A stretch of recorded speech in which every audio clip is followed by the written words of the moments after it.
지금 미국의 가계부채가 엄청나게 급증을 하고 있다. 이 신용카드와 관련한 대출 규모가 지금 거의 1조 달러에 육박해 있는 상황이에요. 며칠 전 업데이트된 기록에 따르면 25%까지 올라와 있어요. 어마어마한 수치인 거죠. 금리는 내려가겠죠. 좋은 방향으로 내려가느냐 아니면 안 좋은 방향으로 내려가느냐가 매우 중요하지 않을까. 지금까지는 좋은 방향에서 내려간 적이 뭐 많지가 않았었다. 장단기 금리 차의 역전이 해소가 되는 시점이 그 금리 인하 시점이었다라고 하는 거죠. 미래에셋증권 디지털 리서치팀의 김석환 선임연구위원님 안녕하십니까? 안녕하십니까? 안녕하세요. 네. 일어나시 감사드리고요. 네. 오늘 특히 미국 쪽 소비 관련돼서 좀 깊이 있는 의견을 주신다고 들었습니다. 네. 뭐 아무래도 소비가 이제 중요하니까요. 그러니까 미국 GDP의 70%를 차지하고 있고 그리고 이제 이번 주에 소매 판매와 관련된 데이터가 발표되기도 했었고 또 하나는 최근에 그 뉴욕 연방준비은행에서 1분기 미국 가계의 부채 및 신용과 관련한 데이터도 업데이트한 부분들이 있어서 그와 관련해서 좀 말씀을 좀 드리려고 합니다. 좋습니다. 좋습니다. 뭐 일단 최근 시장 상황을 좀 한번 살펴보시면 간밤에도 장막판에 쫙 끌어올리면서 거의 이제 S&P 500 기준으로 1% 넘게 상승을 했고 일단 저희가 이제 3대 지수를 모두 보잖아요. 다우라든지 S&P라든지 나스닥을 보는데 나스닥 같은 경우는 이미 뭐 최근 고점 박스권을 좀 상단 돌파하는 모습도 좀 보였고 특히 이제 S&P나 다우 같은 경우 상대적으로 다우는 좀 언더퍼폼을 좀 하고 있는 것 같고요.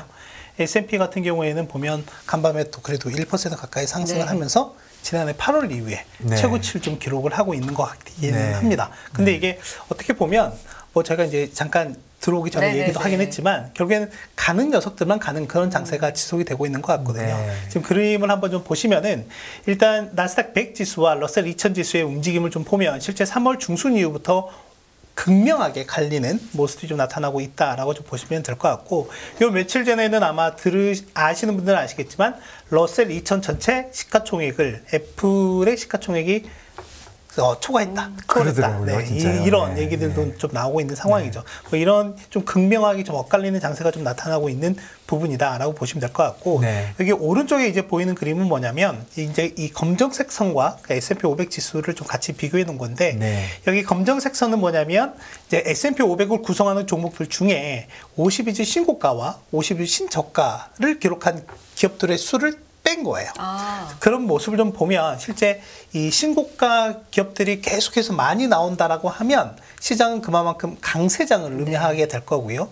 이게 적게 나오게 된다라고 하면 그만큼 이제 약세장을 의미할 텐데 방금 말씀드린 뭐 지난해 뭐 10월 그래서 11월 이 시점에서 보면 이 수치가 크게 빠지는 모습이 나오고 있고 이와 함께 S&P 500도 동반해서 계속해서 하락하는 모습도 좀 보였었거든요. 그러니까 지금 같은 경우에는 약간 좀 답보 상태에 있다라고 좀 보시면 될 것 같아요. 그러니까 지금 뭐 신고가와 신저가의 개수 차이가 거의 뭐 제로 수준에 좀 수렴을 하고 있는 상황이라고 좀 보시면 될 것 같고 그러다 보니까 뭐 지수 자체도 보면 일단은 좀 박스권의 개수 좀 갇혀 있는 모습들을 좀 보이고 있다라고 보시면 될 것 같고 제가 최근에 좀 느끼는 시장에서의 느낌은 뭐냐면 되게 좀 종목별 차별화, 업종별 차별화가 되게 심각하게 좀 나타나고 있고 어떻게 보면 이게 지금 시장 상황을 좀 가장 좀 극명하게 나타나고 있는 요인 중에 하나가 아닌가 생각을 좀 하고 있습니다. 뭐 빅테크가 굉장히 강한 모습을 보이면서 주도를 좀 하고 있는 것 같고요. 현재 시장의 특징부터 한번 살펴봤습니다. 이제 어떤 얘기 해볼까요? 뭐 일단 그렇다라고 하면 이렇게 빅테크 가 갈 수 있는 어떤 구조적인 그러니까 환경은 좀 분명히 좀 있는 것 같기는 해요. 특히 지난해 하반기, 그러니까 지난해 연말 이후에 특히 올해 들어서 AI와 관련한 이벤트가 계속해서 시장에 긍정적인 요인을 주고 있고 최근에 어제 이제 특히 엔비디아 CEO인 젠슨 왕이 언론 인터뷰를 통해서 또 새로운 하나의 또 AI가 새로운 패러다임을 만들 수도 있다라고 얘기도 했고 또 하나는 이제 며칠 전에 골드만삭스에서 이 AI라고 하는 부분이 생산성을 점진적으로 높이는 데 기여를 할 거다라고 얘기를 한 부분들이 있는데 실제 이제 이런 부분들 같은 경우에는 방금 말씀드린 이 생산성과 관련한 부분은 당장 눈에 띄게 나타나지는 않을 것 같아요. 제가 최근에 나타나는 미국의 매크로 환경에서 가장 좀 우려했던 요인 중에 하나가 뭐였냐면 그러니까 인력을 고용하는 데 드는 비용은 급증하는 반면에 생산성은 단위당 생산성은 계속해서 감소하는 모습들을 좀 보였거든요. 실제 이거는 경기에 상당한 부담이 되고 기업들 입장에서 부담이 될 수밖에 없는데 이제 이런 요인들이 혹시나 이런 AI 기술로 인해서 발전이 되는 모습이 나타난다라고 하면 그건 어떻게 보면 하나의 패러다임이 변화할 수도 있는 요인이 된다라고도 볼 수 있을 것 같고 시장 거기에 상당히 올해 들어서 포커스를 좀 맞추고 있는 게 아닌가라고 생각을 하고 있거든요. 그런데 이제 중요한 거는 그렇다면 지금 미국의 경기가 정말로 양화 모습, 그러니까 시장이 생각하는 것처럼 경기 침체 없이 뭐 전체적으로 계속해서 호호하면서 잘 갈 수 있는 그런 모습을 보일 수 있느냐라고 하는 부분들을 좀 본다라고 하면 아직은 그런 지표들이 보이고 있는 거 아닌 것 같다라고 하는 거죠. 이제 간밤에 컨퍼런스 보드에서 발표한 경기 선행 지수 같은 경우도 계속해서 리세션을 좀 가리키고 있는 부분이 있고 지금 보고 있는 화면은 뭐냐면 저희가 이제 매월 초에 발표되는 ISM 제조업 지수라든지 서비스업 지표들을 보시는데 그의 선행에서 발표되는 각 지역별 뉴욕의 미국 내 각 지역별 연방준비은행에서 발표하는 각 지역의 제조업 경기 지표들이에요. 지금 보시면 이거는 뭐 월간 단위로 약간의 변동성이 좀 있긴 하지만 그렇기 때문에 이 지표는 추세적인 흐름을 보시는 게 중요하거든요. 근데 보시다시피 추세적으로 계속해서 하향 트렌드가 좀 유지가 되고 있는 모습들을 좀 보이고 있죠. 그런 전체적으로는 우하향이네요. 전체적으로 좀 우하향이기 때문에 여전히 미국 내 제조업 경기에는 좀 부담 아닌 부담을 느끼고 있는 상황이다라고 좀 보시면 될 것 같습니다. 지금 그러니까 한쪽에서는 어떤 생산성 향상, 빅테크 쪽에서의 뭐 기술 개발, 그다음에 비용 절감, 뭐 감원도 많이 했으니까요. 이런 쪽에 있어서 많이 환호를 하고 있지만 사실 전반적으로 보면 경기적으로는 계속해서 침체를 가리키고 있다. 좀 더 부담이 계속 되고 있는 것 같아요. 그러니까 전체적으로는 활동성, 경제 활동성이라고 하는 부분 자체가 그렇게 뭐 계속해서 좀 부담스러운 상황에 직면을 하고 있는 것 같고 거기에 좀 더 부담을 주고 있는 것들이 제가 2주 전에 방송에 나와서 한번 말씀드릴 때 그때 미국 은행들의 대출 태도와 관련한 부분을 한번 말씀드린 적이 있었거든요. 그와 관련해서 그러면 지금 이제 그때 미국의 은행 사태가 완전히 랩업, 그러니까 정리가 되는 단계는 결국에는 우리가 보는 주식시장에서는 주가로 나타날 것 같다라고 말씀드렸는데 그 이후에 약간 좀 여러 가지 변동성이 좀 변화가 좀 있긴 했었지만 여전히 현재 진행 중인 거는 맞는 것 같다라고 생각을 하고 있거든요. 지금 보시면은 지금 그래프 같은 경우에는 미국의 그 지역은행 ETF가 있습니다. KR이라고 해서 S&P 500 내에 속해 있는 그 지역은행들의 ETF가 있는데 KR이라고 하는 게 있는데 지금 이것들을 좀 보면 전체적으로 뭐 최근에 좀 시장에서 회자가 되어 있는 페웨스트 은행이라든지 퍼스트 파운데이션이라든지 이런 기업들의 주가가 연초 이후에 거의 한 7, 80% 가까이 하락해 있는 상황이다라고 좀 보시면 될 것 같아요. 물론 요 며칠 전에 좀 예금이 좀 증가했다라는 내용이라든지 그리고 또 하나는 지금 미국에서 가장 이슈가 되고 있는 부채 한도와 관련한 이런 부분들이 긍정적으로 좀 타결이 될 것 같다라는 이제 기대감도 좀 유입이 되면서 일부 좀 상승하는 모습도 좀 보이긴 했지만 여전히 연초 대비 좀 부진한 모습도 좀 보이고 있더라라고 하는 거고 또 하나는 그때는 되게 간략하게 좀 언급을 했지만 좀 데이터로 말씀을 좀 드려보면 지금 보고 계시는 데이터가 미국의 은행 개수입니다. 뭐 대표님 이미 한번 종사하셨기 때문에 잘 아시겠지만 실제 1980년 초반에 정점을 찍고 나서 미국의 은행 개수가 그 이후부터 계속해서 감소하고 있는 모습을 보이고 있어요. 그러면 저희가 이제 가장 중요한 분기점이 됐었던 게 이제 2008년 금융위기라고 한다면 그 전까지 연평균 대략 한 3% 정도 은행 개수가 감소했었고요. 그 이후에는 조금 더 올라갔어요. 한 4% 정도로 내려왔거든요. 올라갔거든요. 그렇다라고 하면 이걸 기본적으로 가정을 해본다라고 하면 대략 한 3% 정도 가정하게 되면 2022년 말 기준으로 올해 은행이 감소하는 수치가 대략 한 120개 정도가 될 수 있을 거고요. 4% 가정하면 160개 정도가 되고 3월 달에 그 은행 사태 발생 이후에 발표한 논문에 따르면 대략 한 186개, 한 200여 개 정도였다라고 하는 거죠. 그러니까 이거는 우리가 잘 알지 못하는 미국 내 중소형 은행 또는 커뮤니티 은행들이 많이 있을 텐데 이런 것들의 뭐 이합집산, 합종연행이 계속해서 됐었다라고 하는 거고 근데 이제 올해 우리가 좀 더 유념해서 보고 있는 이유 중에 하나가 그 중에서도 좀 규모가 있는 그러니까 은행들의 파산이 문제가 되고 있기 때문에 그렇다라고 하는 거거든요. 그래서 만약에 여기에서 그냥 갈무리가 된다라고 하면은 더 이상 문제가 확산이 되진 않겠지만, 그러니까 시스템 위기로 확산이 되진 않겠지만, 근데 여기에서 앞서 보셨던 여러 후보군들이 언급이 되고 있는 은행들이 있는데, 그런 은행들이 혹시나도 좀 더 위기 상황에 직면하게 된다라고 하면 다시금 또 시장에서는 시스템에 대한 위기를 좀 더 키울 수도 있지 않을까라고 보고 있는 거죠. 네, 은행 예금이 계속 줄어들고 있나요? 은행 예금, 뭐 대형 은행들 같은 경우는 예금이 계속해서 이제 올라가는 모습을 보이고 있지만, 특히 이제 소형 은행들, 중소형 은행들의 예금은 계속 좀 감소하고 있는 모습을 좀 보이고 있는 상황이거든요. 옮겨가는 거죠. 네, 옮겨가는 겁니다. 지금 보시면은 결국에는 이제 중요한 거는 그 은행들의 예금이 상당히 좀 낮은 수준이기 때문에 그런 거고, 그래서 뭐 고객들 또는 소비자들 같은 경우에는 저수익에서 고수익 상품으로 옮겨갈 수밖에 없는 거고요. 머니 부부가 나타나고 있는 거고, 이제 가장 많이 가는 게 이제 단기 금융시장인 MMF 쪽으로 옮겨가는데, 지금 이 트렌드를 보시면 여기에서 이제 이 표를 통해서 여러분들께서 보실 만한 게 두 가지 요인인 것 같습니다. 일단 주황색 선으로 되어 있는 게 MMF 자금 동향인데, 이게 최근에 보시면은 MMF 자금이 소형은행 예금을 이렇게 역전되는 모습이 최근에 나타났어요. 나타나는 상황이고, 그렇다라고 하면 저희가 생각을 해볼 수 있는 게 소형은행들의 예금이 빠져서 첫 번째 대형은행으로 간다라든지, 또는 이런 MMF, 그러니까 수익성이 있는 단기자본시장으로 좀 유입이 됐다라고 하는 걸 확인을 할 수가 있을 것 같고요. 근데 이거는 계속해서 금리 인상 기조가 유지가 된다라고 하면 이 흐름은 더 가속화될 수도 있다 라고 보시면 될 것 같고요. 그러면 이 MMF 자금이 빠질 때가 언제냐라고 했을 때 역시 금리 인하 시점이다라고 보시면 될 것 같아요. 약간의 시차는 있긴 하지만 시차를 두고 금리 인하 시점에서 보면은 MMF에서 이제 은행 예금으로 자금이 다시금 유입이 된다라고 보시면 될 것 같고, 그렇다라고 하면 이제 모든 트리거가 어떻게 보면 이 금리 인하 시점이 언제일까를 이제 저희가 계속해서 좀 타진을 해봐야 되는 거죠. 봐야 되는 금리 거죠. 인하 시점, 뭐 금리는 뭐 내려가지 않겠습니까? 그러니까 저거는 바뀔 수 있겠지만 그래도 그렇게 되려면 은행권이 안정돼야 되는 거잖아요. 맞습니다. 뭐 방금 얘기해 주셨던 것처럼 금리는 내려가겠죠. 이제 내려가는데 이게 좋은 방향으로 내려가느냐 아니면 안 좋은 방향으로 내려가느냐가 매우 중요하지 않을까라고 생각을 하거든요. 근데 지금까지는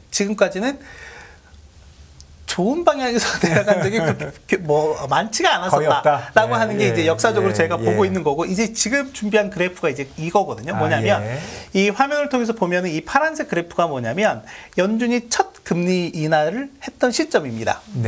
그리고 이제 주황색 선은 미국의 기준금리이고요. 그리고 검정색 선이 뭐냐면 이제 저희가 항상 그 경기 침체를 얘기를 할 때 그에 앞서 선행을 하는 게 장단기 금리 차의 역전이다라고 얘기를 하는데, 이 장단기 금리 차의 역전이 해소가 되는 시점이 그 금리 인하 시점이었다라고 하는 거죠.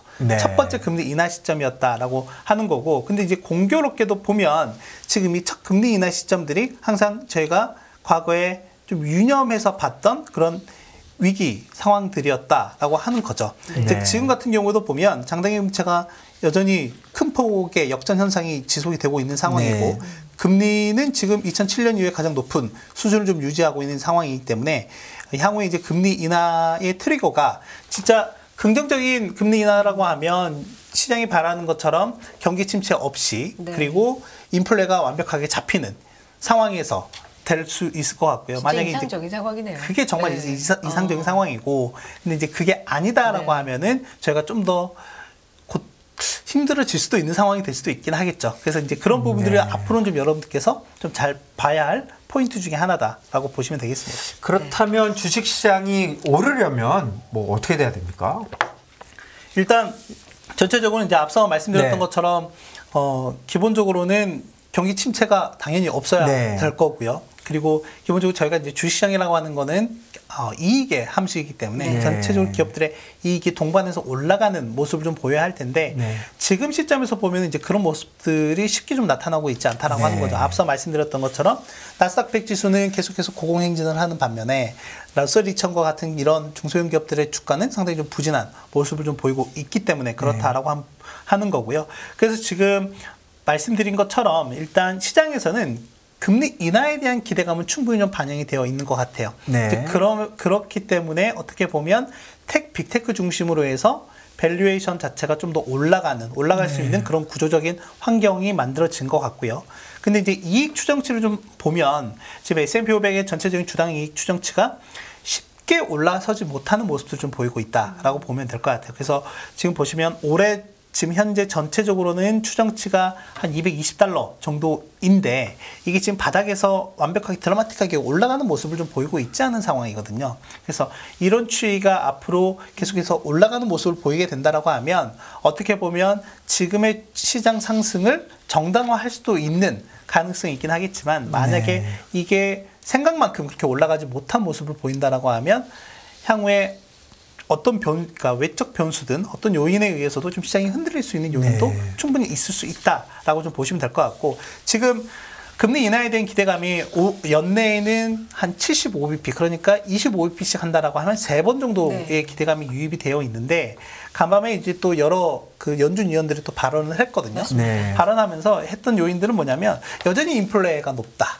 이제 그러다 보니까 생각만큼 지금 시장이 보는 것만큼 금리 인하에 대해서 우리는 그렇게 생각하고 있지 않다. 이런 좀 되게 중도적인 발언들을 좀 했다라고 보시면 될 것 같고 또 하나는 연준 내에서 가장 외파적인 인사 중에 하나가 이제 세인트루이스 연은 총재인 제임스 블러드인데 물론 올해 투표권은 없습니다. 투표권은 없는데 약간 보험성 금리 인상에 대해서 얘기를 했어요.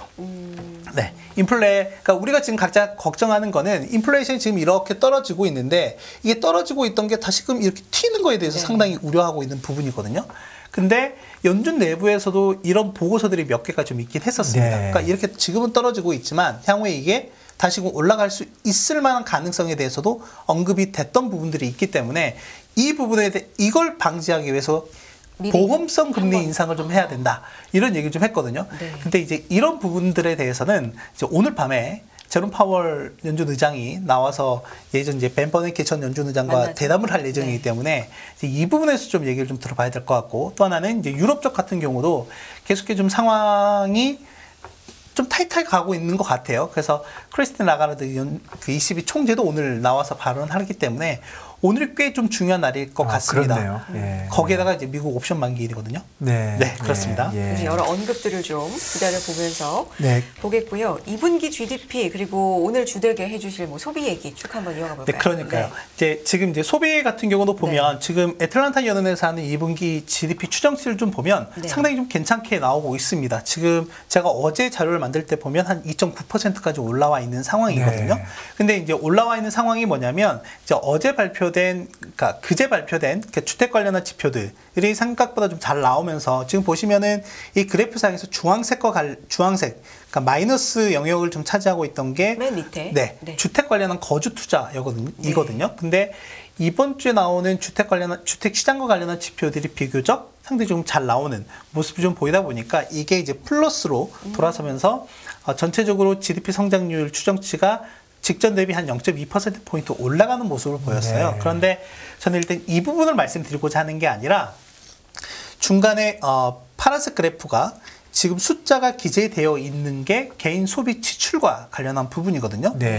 지금 보면 전체적으로 추정치가 5월 초 대비 조금 둔화된 모습을 좀 보이고 있다라고 보시면 될 것 같고 소비에 대해서 오늘 좀 말씀을 드리고자 하는 이유는 뭐냐면 결국에는 미국 경제, 전체 미국 GDP의 70%는 소비가 차지하고 있기 때문에 소비자들의 이 소비 행태에 대해서 여러분께 좀 유심히 봐야 될 필요가 있기 때문에 그렇다라고 좀 보시면 될 것 같습니다.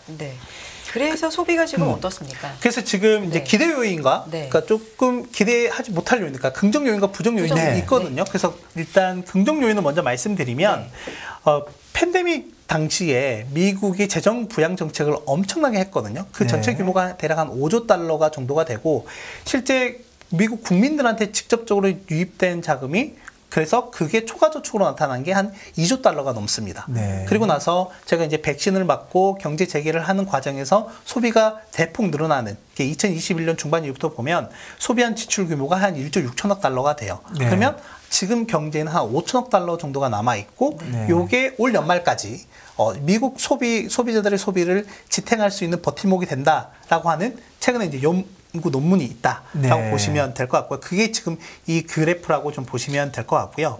이제 또 하나는 뭐냐면 임금 상승률이 높다라고 하는 거. 이거는 좀 약간 상반된 모습이긴 하지만, 그러니까 지금 미국의 노동시장이 좀 타이트한 모습을 좀 보이고 있으니 그러니까 계속해서 근로자들, 소비자들 같은 경우에는 높은 임금에 대한 기대감을 갖고 있고 그 높은 임금이라고 하는 거는 기본적으로 내 소비 여력을 늘릴 수 있는 요인으로 작용을 한다.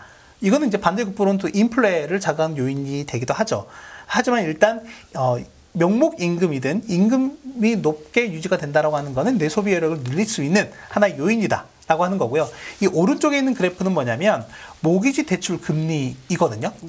모기지 대출 금리인데 지금 보시면 현재 미국의 기준금리가 5.25%이잖아요. 그런데 그것보다 낮은 수준, 그러니까 전체적으로 한 4% 미만의 모기지 대출 금리를 갖고 있는 비중이 전체 60%가 넘어가고 있는 상황이에요. 근데 그러면 이 대출들이 대체로 다 언제 실행이 됐느냐? 2020년, 2021년에 실행이 됐던 거죠. 상당히 저금리 상황에서. 그리고 아시겠지만 미국은 모기지 대출이 전체적으로 30년 만기 고정금리입니다.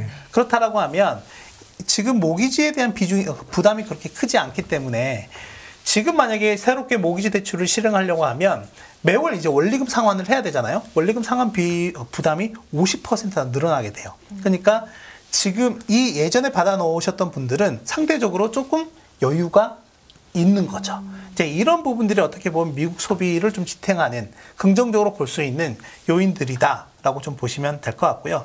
근데 긍정과 부정이 있다고 했잖아요. 그래서 조금 걱정스러운 부분들 좀 말씀을 좀 드려보면 이거는 저번에 한번 말씀드렸던 것처럼 연준이 매 분기마다 시행하는 은행들의 대출 태도와 관련한 건데 뭐 신용카드나 자동차에 대한 대출 기준이 좀 상당히 좀 높아졌다라고 하는 거고 상대적으로 소비자 신용과 관련한 부분에서 수요 자체도 좀 둔화되고 있는 모습을 보이고 있더라라고 하는 그래프를 좀 나타내고 있는 거고요. 이제 또 하나는 지금 뒤에서 좀 더 디테일하게 말씀드리겠지만 지금 미국의 가계부채가 엄청나게 급증을 하고 있다라고 하는 상황이거든요. 지금 그래프가 완전히 급격하게 올라갑니다. 맞습니다. 특히 이제 중요한 건 뭐냐면 이 신용카드와 관련한 대출 규모가 지금 거의 1조 달러에 육박해 있는 상황이에요. 근데 중요한 건 제가 기준금리가 계속 올라왔잖아요. 그럼 신용카드는 그냥 빌려주지 않죠.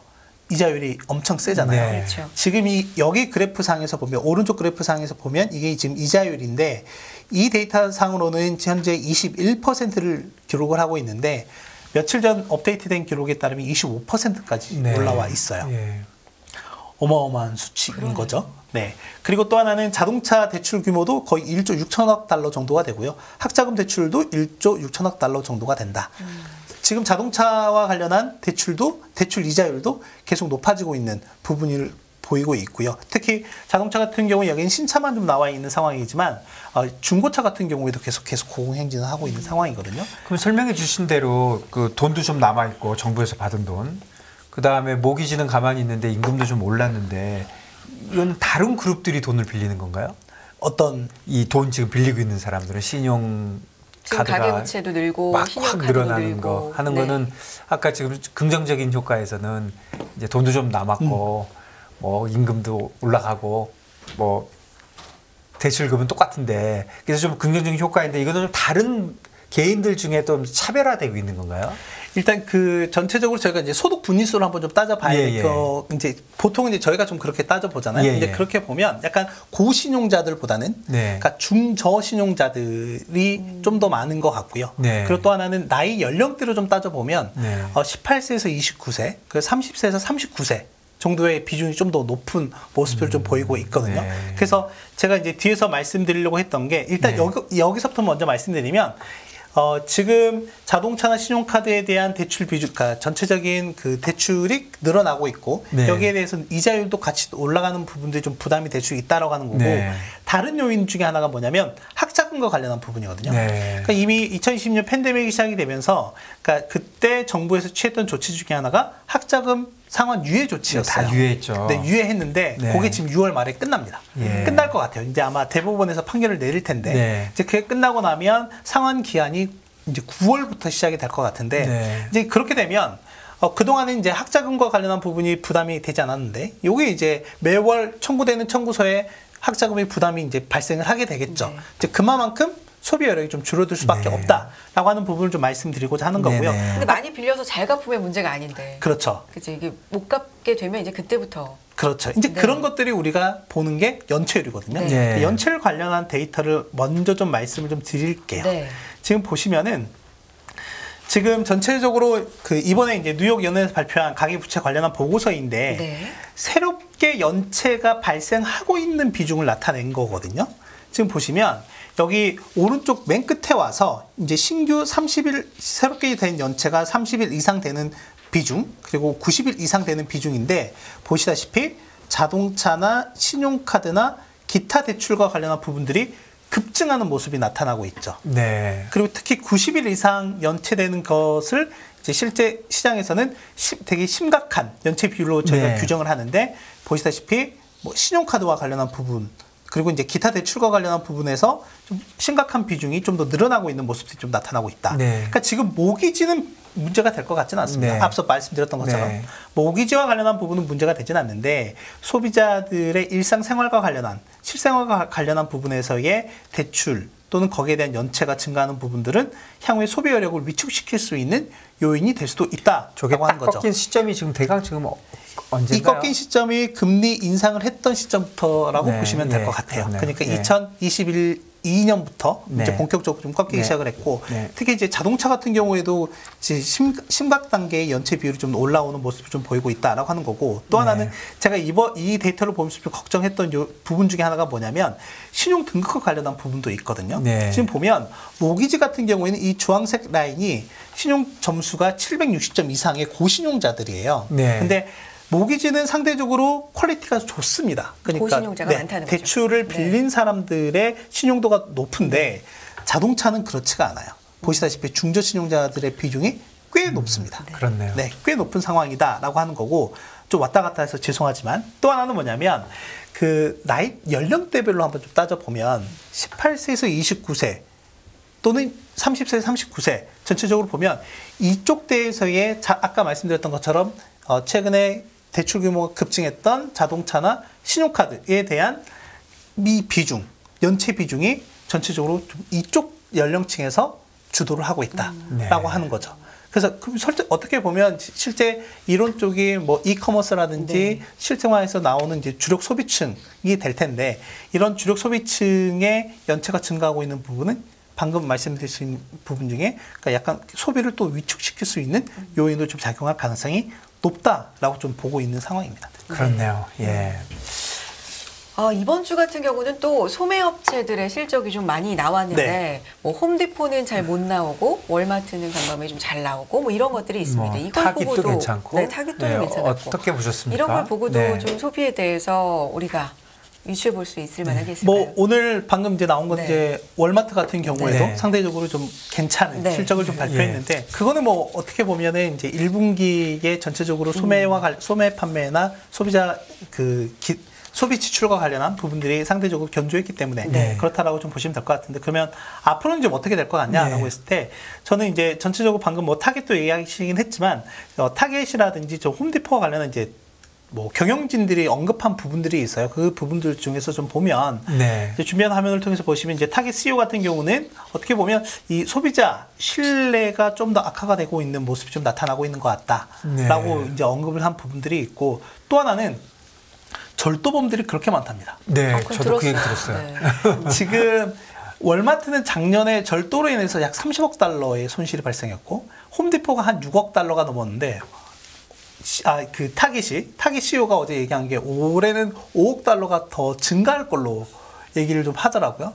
그러니까 이거는 또 어떻게 보면 역으로 좀 보면 그러니까 소비의 취약계층들이 좀 분명히 발생을 네. 하고 있는 거다라고 좀 보고 있는 거거든요. 이제 홈디포 같은 경우도 보면 저희가 지금 기준금리 인상이라든지 높은 인플레이션 상황들이 좀 지속이 되고 있다 보니까 전체적으로 이제 기업들이 경영을 하는 데 있어서 상당히 좀 광범위한 압력이 좀 높아지고 있다라고 얘기를 했고 또 하나는 이제 소비자 수요 에 대한 이제 불확실성도 좀 언급한 부분들이 있기 때문에 앞으로 소매업체들 같은 경우에는 이런 부분들이 좀 지속될 가능성이 높다라고 좀 생각을 하고 있고요. 이제 그런 것들을 저희가 좀 종합을 해서 볼 수 있는 지표 중에 하나가 이제 미시건대에서 발표하는 소비자 심리 지수라고 하고 네. 있는데요. 네. 요게 이제 지난주에 좀 꺾이는 모습이 좀 급격하게 좀 나타났습니다. 그러니까 실제 지난해 하반기부터 점진적으로 개선되는 모습을 좀 보이다가 이게 이제 지난주에 꺾이는 모습이 좀 나타났고, 또 하나는 저희가 지금 이 인플레 상황에서 한 가지 좀 걱정을 할 만한 요인 중에 하나가, 연준에서 계속 얘기했던 요인 중에 하나가 뭐냐면, 장기 기대 인플레는 잘 고정되어 있습니다라고 얘기를 했거든요. 그런데 이 미시건대에서 발표하는 장기 기대 인플레가 11년 만에 튀는 모습이 나왔어요. 네, 그래서 어떻게 보면 아까 그 제임스 블러드 연은 총재가 보험성 금리 인상에 대해서도 얘기를 했다라고 얘기를 했잖아요. 어떻게 보면 이제 이런 데이터들을 보고 그런 얘기를 했을 수도 있다라고 좀 미루어 짐작을 해볼 수 있을 것 같고, 그렇다라고 하면 정말 시장이 기대하는 것처럼 지금은 시장이 금리 인하에 대한 강력한 가격 반영을 하고 있는 상황인데, 만약에 여기에서 우리는 좀 더 강경한 발언들이 만약에 나오게 된다라고 하면 거기에 대해서 시장은 또 반대급부의 움직임을 보일 수도 있다라고 생각을 하고 있거든요. 그래서 그런 부분들을 여러분들께 좀 체크하시면 될 것 같습니다. 고맙습니다. 알겠습니다. 오늘 아주 방대한 자료인데 요약해서 핵심만 쏙쏙 잘 정리해 주셨고요. 현재 시장 특성부터 특히나 미국 쪽 소비와 관련돼서 좀 자세한 설명을 해주셨네요. 미래에셋증권 디지털 리서치팀 김석환 선임연구위원 함께했습니다. 고맙습니다. 감사합니다. 네. 금융투자로 돈 벌기 쉽지 않으시죠? 그런데 불가능한 것도 아니죠. 글로벌 IB 트레이더의 눈으로 본 더 넓은 금융의 세계, 그들의 투자의 기술, 정말 궁금하지 않으십니까? 여러분들을 응원합니다.